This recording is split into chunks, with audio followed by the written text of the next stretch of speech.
ప్రస్తుతం నేను తేలపొలూరు గ్రామంలో ఉన్నాను. ఈరోజు ఉదయం సూర్యాపేట జిల్లా కోదాడ వద్ద జరిగినటువంటి ఘోర రోడ్డు ప్రమాదంలో యాసవరపు చిన్ని అనే మహిళ మృతి చెందింది. ప్రస్తుతం నేను ఆమె ఇంటి వద్ద ఉన్నాను. దాదాపు ఆ బస్సు ప్రమాదంలో 6 మృతి చెందారు. జిఎస్ఎల్ మెడికల్ ఇన్స్టిట్యూషన్స్ మరియు కిమ్యూ ఇంటర్నేషనల్ యూనివర్సిటీ భాగస్వామ్యంతో ఇండియన్ అలైన్డ్ ఎంబీబీఎస్ కోర్స్ అడ్మిషన్లు అందిస్తోంది నియో. యాసవరపు చిన్ని కూడా ఆ బస్సులో ప్రయాణించింది. హైదరాబాద్ నుంచి తన సొంత గ్రామానికి తేలపురం రావడానికి బస్ టికెట్ బుక్ చేసుకుని నిన్న రాత్రి బస్సు ఎక్కింది. అయితే కోదాడ వద్ద జరిగినటువంటి రోడ్డు ప్రమాదంలో ఆమె మృతి చెందింది. ప్రస్తుతం నేను ఎవరైతే యాసవరపు చిన్ని ఉన్నారో ఆమె ఇంటి వద్ద ఉన్నాను. మీరు ఒకసారి ఇక్కడ చూడొచ్చు, విషాద ఛాయలు అలుముకున్నాయి.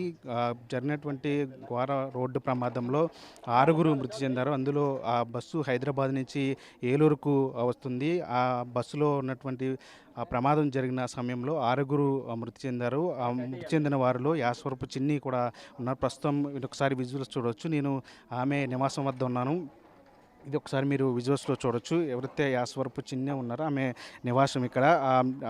గత కొన్ని రోజుల క్రితం ఆమె తండ్రికి అనారోగ్యం కారణంగా ఆయన్ను చూసి రావడానికి ఆమె హైదరాబాద్ వెళ్ళింది. తండ్రిని చూసి తిరుగు ప్రయాణంలో తన భర్తతో కలిసి వస్తున్న సమయంలో ఈ ఘోర ప్రమాదం చోటు చేసుకుంది. ఆ విధి ఆమెను కబలించింది. అంటే ఇద్దరు చిన్నపిల్లలు కూడా ఉన్నారు ఆమెకు. ఇప్పుడు ప్రాంతం అంతా కూడా పూర్తిగా విషాద ఛాయలు అలుముకున్నాయి. తల్లి లేని పిల్లలుగా ఇద్దరు బిడ్డలు కూడా మిగిలారు. ప్రస్తుతం సూర్యాపేట ప్రభుత్వ ఆసుపత్రిలో ఆమె మృతదేహం ఉంది. అక్కడ ప్రక్రియ అంతా పోస్ట్ మార్టం ప్రక్రియ అంతా పూర్తయిన తర్వాత ఇక్కడకు ఈరోజు సాయంత్రానికి ఆమె మృతదేహాన్ని తీసుకొస్తారు. ఇక్కడ ఒకసారి మీరు చూడొచ్చు, ఇక్కడంతా పూర్తిగా విషాద ఛాయలు అలుముకున్నాయి.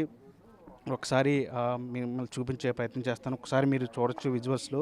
ఇక్కడ వాళ్ళ బంధువులంతా కూడా రోదనలు మిన్నెడుతున్న పరిస్థితి కనిపిస్తోంది. ఇక్కడ మీరు ఒకసారి చూడండి, వీళ్ళిద్దరూ చిన్నారులు, ఎవరైతే యాసవరపు చిన్ని ఉన్నారో ఆమె కొడుకులు వీళ్ళిద్దరూ కూడా ఒకసారి మాట్లాడించే ప్రయత్నం చేద్దాం.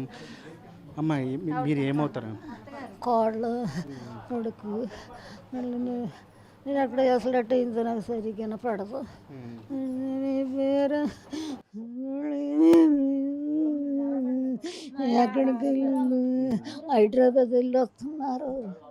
అలా అనక కాలు ఇరిగింది. సోతాకి వెళ్ళి వస్తుంది. రాత్రి 8కో 9కో బయలుదేరారు. మరి వచ్చే మధ్యదారిలో ఎక్కడ మరి జరిగిందో నాకు తెలియదు. నాకేం పడదు సరిగ్గా. ఏదైనా జరిగింది. మీరేమవుతారమ్మా? నాకు ఫ్రెండ్ అవుతుందండి. ఎలా తెలిసింది మీకు? ఎవరు చెప్పారు? మార్నింగ్ చెప్పారండి, ఇట్లా బస్సు యాక్సిడెంట్ అయ్యింది అని చెప్పారు. సో అది మేము కనుక్కుంటూ ఉన్నాము, ఎలా ఉంది ఏంటి, ఎలా జరిగింది, సేఫ్గా ఉన్నారా లేదా అని కనుక్కుంటూ ఉన్నాము. బట్ ఆ తర్వాత ఒక హాఫ్ అన్ అవర్ 1 అవర్కే చెప్పారండి కాల్ చేసి. వాళ్ళ హస్బెండ్ మామూలుగా నేను ఛానల్స్లో చూడడం అయితే ఆయన ట్రీట్మెంట్ తీసుకుంటున్నారండి. మరి నాతో ఏం మాట్లాడలేదు. లేదు, నేనేం కాంటాక్ట్ అవ్వలేదు. న్యూస్లో చూడడమే నేను. అంటే మీరు చెప్పండి అమ్మాయి, అంటే ఎలా ఉండేవారు? అంటే చిన్న వయసులోనే ఆమె ఇలాగ దూరం అవటం, అంటే మీతో ఆమె ఎట్లా ఉండేది? మా అందరితో, ఈ చుట్టుపక్కల అందరితో చక్కగా ఉంటుందండి, బాగా ఉంటుంది. అసలు సంతోషంగా తిరిగిద్దండి. ఎక్కడికి వచ్చినా ఎవరిని పిలవాలన్నా ప్రశాంతంగా ఉంటుంది ఆవిడ. అలాంటిది మరి మొన్న వాళ్ళ డాడీకి యాక్సిడెంట్ అవ్వగానే వెళ్ళింది చూసి వస్తానని. వెళ్ళిన తర్వాత ఇట్లా జరిగిందండి. అటు నుంచి వస్తుంది, వాళ్ళ ఆరు వెళ్ళారు తీసుకొస్తాను. ఇట్లా జరిగిందండి. మాకే ఎవరికి అసలు మాట చెప్పుకోలేకపోతున్నాం అటు జరిగేత్తలు. నేను ఆమెతో మాట్లాడలేదు కానీ వాళ్ళ హస్బెండ్తో మాట్లాడాను. మార్నింగ్ కాల్ చేశారు తను నాకు అరౌండ్ 5:30 ఆ టైంకి చేసి ఇలా అయ్యింది అన్నారు. కానీ మా ఎవరూ నమ్మలేదు. పక్కనుండే పోలీసులకి ఇమ్మంటే వాళ్ళకి ఇచ్చారు. పర్లేదు సివియర్గానే ఉన్నది అన్నారు. కానీ తర్వాత ఫోన్ చేసి చెప్పారు ఇలా చనిపోయింది అనేసి. తను ఇంకా అవేం చెప్పలేదు. కానీ ఇలా అయ్యింది, చనిపోయింది, యాక్సిడెంట్ అయ్యింది, నాకు ఇలా దెబ్బలు తగిలినాయి అనేసి అన్నారు అంతే.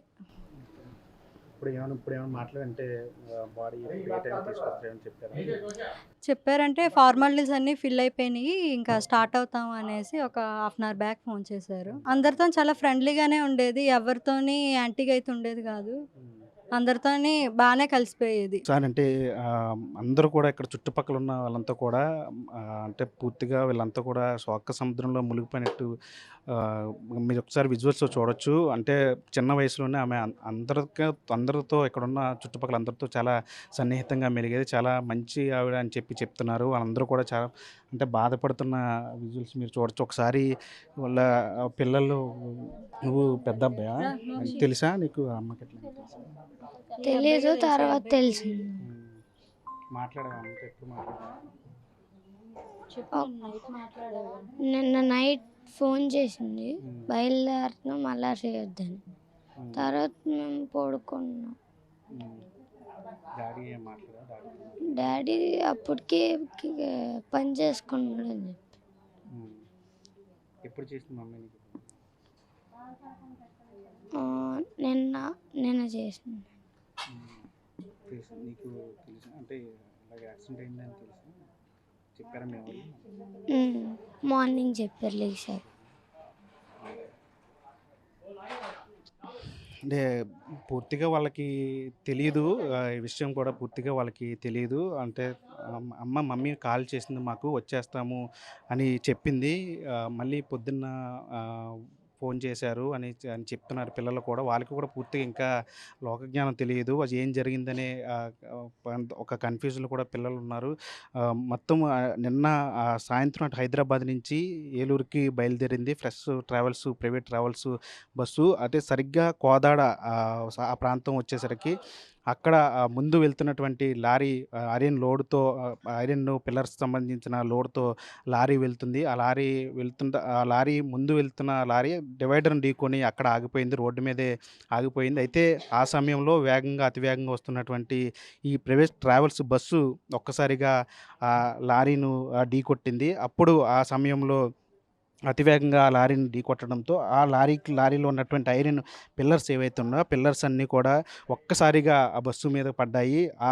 ఆ పిల్లర్స్ అన్నీ కూడా పూర్తిగా బస్సులోకి చొచ్చుకు రావటం, వెంటనే ఆ ప్రయాణికుల మీద పడటం, వాటిని వాళ్ళ నుంచి కూడా దూసుకెళ్ళటంతో దాదాపు 6 అక్కడికక్కడే చనిపోయారు. మీరు ఇక్కడే ఉంటారా? తెలుసా మీకు ఈ విషయం ఎలా తెలిసింది? మాకేం తెలియదమ్మా, మందికి కబురు తెలిసింది అంతే. అంటే ఎలా తెలిసిందండి మీకు? ఏం చెప్పారంటే ఇన్ఫర్మేషన్ ఏం చెప్పారా? నాకు ఇన్ఫర్మేషన్ అయితే తెలీదు. తెల్లారి 5:30 వరకు 6:30 అయింది నాకు ఫోన్ వచ్చింది. ఇలాగ అంటే తేలపురం నుంచి నాకు ఫోన్ వచ్చింది. అక్కడ జరిగిన సిచ్యువేషన్ అంటే నాకు తెలియదు. మామూలుగా యాక్చువల్గా అయితే ఇట్లాగా యాక్సిడెంట్ అయిందంటే కోదాడ గవర్నమెంట్ హాస్పిటల్ తీసుకెళ్తున్నాం. తెల్లారి గట్ల జరిగిందే సిచ్యువేషన్ అయితే తెలుసు, కానీ అసలు మనుషులు అందులో చచ్చిపోయారు ఉన్నారు అనే సంగతి కూడా నాకు తెలియదు ఇన్ఫర్మేషన్ బట్టి. సరే అని చెప్పేసి తర్వాత ఎంక్వైరీ చేస్తే ఇలా జరిగింది. మా తమ్ముడు భార్య ఇలాగా ఉన్నారు, బస్సులో ఉన్నారు. మా మారుదల గారికి కొద్దిగా సీరియస్గా ఉందని చెప్పారే కానీ స్పాట్ డెడ్ అని నాకు తెలియదు అని చెప్పారు. మా తమ్ముడి గారితో నేను మాట్లాడితే, అన్నయ్య నేను హాస్పిటల్లో ఉన్నా, నేను ఒక్కడనే ఉన్నా, సింగిల్గా ఉన్నా, నాకు ఎవరు లేరు తోడు, నువ్వు తొందరగా బయలుదేరరా అని నన్ను అన్నాడు. సరే ఆ సిచ్యువేషన్లో నాకు వస్తాకి ఆ టైంలో నేను ఉండేది గన్నవరం, నేటివ్ ప్లేస్ గన్నవరంలో ఉంటున్నా ప్రస్తుతానికి. నేటివ్ ప్లేస్ అయితే మాది ఈ ఊరే, తేలపురంలే. గన్నవరంలో ఉన్నాడు. అయితే ఆడు కూడా నాకు చేయలే. నాకు ఎవరో చేసిన తర్వాత నాకు ఇన్ఫర్మేషన్ నాకు తెలిసింది. నేను ఆడికి చేశాను అనమాట. చేస్తే ఆడి బాగానే మాట్లాడాడు. అని ఇలా జరిగింది అనయ్య, ఇది నేను గవర్నమెంట్ హాస్పిటల్లో ఉన్నానంటే, మరి ఎవరికి ఇన్ఫర్మేషన్ చేసేవారంటే మన వాళ్ళు అందరూ చేశాను, మా అత్తయ్య మామయ్య కూడా చేశాను అని ఇదిగా చెప్పాడు. చెప్తే అయితే మా వాళ్ళు అందరూ బయలుదేరుతానగానే కారు ఖాళీ ఉందామని చెప్పేసి నేను కూడా వెళ్దామని ప్రయత్నించాను, కానీ మా వాళ్ళు వెళ్ళిన 5 కూడా కాలు వరకే ఖాళీ ఉందని చెప్పారని చెప్పేసి నేను ఆగిపోయాను అనమాట. అంటే మీకు ఇక్కడ ఉన్న స్థానిక నాయకులు కానీ ఎవరన్నా వచ్చి మాట్లాడటం భరోసా? హస్బెండ్ ఏం లేదండి, మాకు ఎవరు భరోసా వద్దు, మాకు ఎవరు ఇదేం లేదు, ఇంతవరకు అయితే మాకైతే లేదు. నేను ఎవరిని పట్టించుకోను, అదే టీవీనే. మీకు ఏమవుతారు, మీరేమవుతారు? మరి నీ వదిన అవుతానండి. నాకు ప్రొద్దుట 5:30 ఫోన్ చేసి వదిన యాక్సిడెంట్ అయిందని ఫోన్ చేసి చెప్పాడు. చెప్పి ఇలా ఏమో దెబ్బలు ఏమైనా తగిలినాయి అంటే, నాకు సీట్లో ఇరుక్కుపోయాను, మరి ఆ చిన్నికి మాత్రం తలకి బ్లడ్ వచ్చేస్తుంది, కొద్దిగా మనోళ్ళని అందరినీ నేను ఒక్కడనే ఉన్నాను, నాకు టెన్షన్గా ఉంది, మనోళ్ళని రమ్మని చెప్పండి. వాళ్ళ అమ్మగారు వాళ్ళు మేము ఇంట్లో ఉంటాం అనమాట. చెప్పమనంటే నేను చెప్పాను, ఇలాగ యాక్సిడెంట్ అయిందంట, ఒక్కడే ఉన్నాడు, టెన్షన్ పడిపోతున్నాడు, నిలబడలేకపోతున్నాను, చేయలేకపోతున్నాను, మన వాళ్ళని కొద్దిగా తెలియపరిచి రమ్మని చెప్పాడండి. అదే నాకు తెలిసింది, అది జరిగింది. తర్వాత ఆమె చనిపోయి వెళ్ళినోళ్ళు చెప్తేనే తెలిసింది.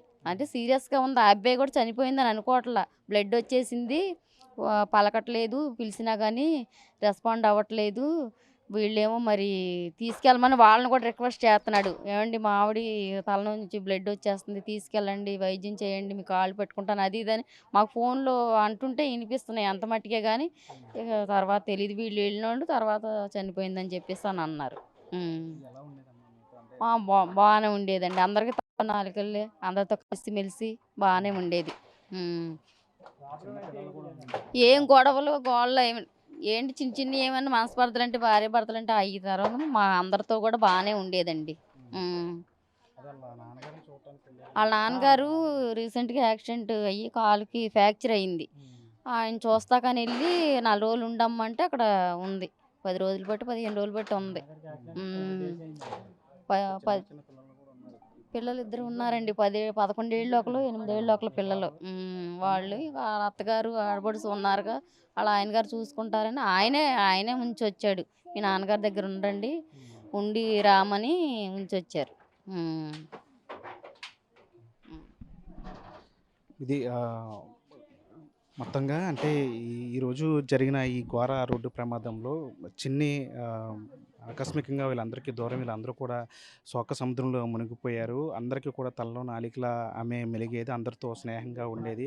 ఇద్దరు చిన్న చిన్న పిల్లలు ఉన్నారు, ఇప్పుడు తల్లి లేని అనాథలు అయ్యారని చెప్పి వాళ్ళందరూ కూడా ఆవేదన బాధపడుతున్న దృశ్యాలు మీరు ఇప్పుడు చూశారు.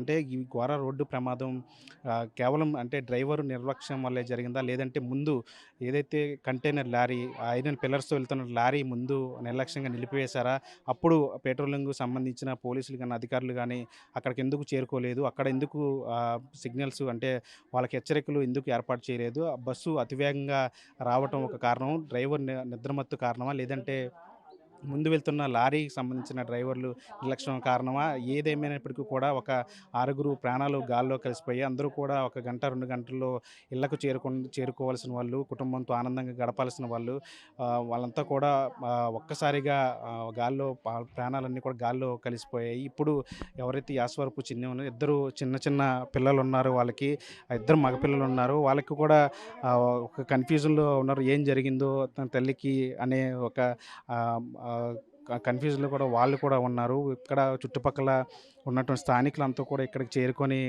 విచారం వ్యక్తం చేస్తూ ఉన్నారు. అంటే ఇలా జరగటం నిజంగా దురదృష్టకరం. చిన్న పిల్లలు ఇద్దరున్నారు, ఇప్పుడు వాళ్ళు తల్లి లేని అనాథలయ్యారని చెప్పి వీళ్ళందరూ కూడా అంటే బాధపడుతున్న పరిస్థితి కనిపిస్తుంది. ఏదేమైనప్పటికీ కూడా ఈ ఘటనకు సంబంధించి ఏం జరిగిందనేది కోణాలన్నీ కూడా బయటకు వెలికి తీయాల్సిన అవసరం ఉంది. ముందు వెళ్తున్న లారీ ఎందుకని నిర్లక్ష్యంగా అక్కడ నిలిపేశారు, ఎందుకని ప్రైవేట్ ట్రావెల్స్ బస్సులు మనం నిత్యం ఎప్పుడు చూస్తూనే ఉంటాం, ప్రైవేట్ ట్రావెల్స్కి సంబంధించిన బస్సులు ఘోర ప్రమాదాలు చోటు చేసుకుంటాయి. ఆ కోణంలోనే ఈ ప్రమాదం కూడా జరిగింది. ఎన్నిసార్లు చెప్పినప్పుడు కూడా ప్రైవేట్ ట్రావెల్స్ యాజమాన్యాలు తొందరగా గమ్యాన్ని చేరుకోవాలనే ఒక దురాశతో అధిక రేట్లు వసూలు చేసి వాళ్ళ ప్రయాణికులను ప్రాణాలన్నీ కూడా గాల్లో కలిసిపోయే విధంగా ఎందుకు ఈ ప్రైవేట్ సంస్థలు బస్సు ట్రావెల్స్ యాజమాన్యాలు ఈ విధంగా చేస్తున్నాయనేది కూడా ఒక ప్రశ్నార్థంగా మరి దీని మీద ఖచ్చితంగా ప్రభుత్వాలు దృష్టి పెట్టాలి. ప్రైవేట్ ట్రావెల్స్ ఆగడాలను కట్టి పెట్టాల్సిన అవసరం ఉంది. ఇలాంటి ఎంతోమంది అమాయక ప్రజలు ప్రాణాలు గాల్లో కలిసిపోతున్నాయి ప్రైవేట్ ట్రావెల్స్ నిర్లక్ష్యం వలన. ఈ రోజు జరిగిన కోదాడ వద్ద జరిగిన ఈ ఘోర ప్రమాదం కూడా ఫ్రెష్ ట్రావెల్స్ బస్సుకు సంబంధించిన ఘోర ప్రమాదం కూడా ఇదే కోవకు చెందిందిగా మనం చెప్పుకోవచ్చు. ఏదేమైనప్పుడు కూడా ఈ ఘటనకు సంబంధించి నిజాలు వెలికి తీయాలి. డ్రైవర్ నిర్లక్ష్యం కారణమా, లేదంటే అక్కడ ముందు వెళ్తున్నటువంటి కంటైనర్కి సంబంధించిన ఆ డ్రైవర్ నిర్లక్ష్యమా, అక్కడ ఎందుకు పెట్రోలింగ్ అధికారులు అక్కడ లేరు, అతివేగంగా వస్తున్న బస్సును ఎందుకు ఎవరు గమనించలేదు, అక్కడ ఎందుకు హెచ్చరిక బోర్డులు ఏర్పాటు చేయలేదు, ఒక లారీ ముందు ఆ రోడ్డు మీద ఆగిపోయినప్పుడు ఎందుకని అక్కడ హెచ్చరిక బోర్డులు ఏర్పాటు చేయలేదు, ప్రైవేట్ ట్రావెల్స్కి సంబంధించి హై స్పీడ్ను ఎందుకని అధికారులు కంట్రోల్ చేయలేకపోతున్నారు, తప్పిదం ఎక్కడుంది, వ్యవస్థలో లోపం ఉందనేది కూడా ఖచ్చితంగా దీని మీద ప్రభుత్వాలు దృష్టి పెట్టాలి. ఇలాంటి ఎంతోమంది ప్రాణాలను కాపాడాల్సిన బాధ్యత ప్రభుత్వాల మీద అధికారుల మీద ఉంది కాబట్టి ఖచ్చితంగా ఇలాంటి ఘటనల మీద కఠినమైన చర్యలు తీసుకొని బాధ్యుల్ని కఠినంగా శిక్షించాలని చెప్పి వీళ్ళందరూ కూడా కోరుతున్న పరిస్థితి ఇక్కడ మనకి క్లియర్గా కనిపిస్తూ ఉంది. నానితో మణి RTV తేలప్రోలు నుంచి.